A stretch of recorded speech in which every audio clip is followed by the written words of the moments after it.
Hey guys, I'm going to show you how to make a fondant rose. So first you add tylose powder to your fondant and rip off a little piece before you roll it out, and you're going to form that into a cone shape, and this is the very center of your rose. All of your petals you're going to stick on this petal pad, and then you're just going to smooth the round part with a ball tool. And you're going to take the first 3 petals, put edible glue all over it, and wrap them tightly around that cone. All of the rest of your petals, you're going to take a toothpick and you're just going to curl the ends of these petals. So you just put the toothpick on the petal and then you just kind of pull it towards you, and then you lay that upside down and you're going to put edible glue on the bottom half of that petal. After you do that, you can start adding them to your flower. You can see here, this is how I use the toothpick. And I am placing it upside down so that I can put the edible glue on it. And this is how you attach the petals to your rose.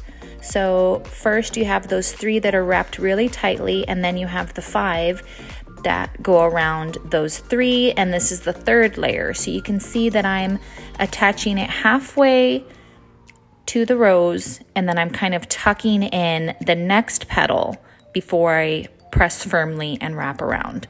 So I usually have 5 to 6 petals going around. As you make the rose bigger, you do want to go up in size on a teardrop cutter. You'll see that I use the next size up. So this is just the beginning of it. And as you make it bigger, you can add more petals. At the end of this rose, I actually added 7 petals. And you can see here, I did go up in size of the teardrop cutter, and then smoothing that round part with your ball tool on your petal pad.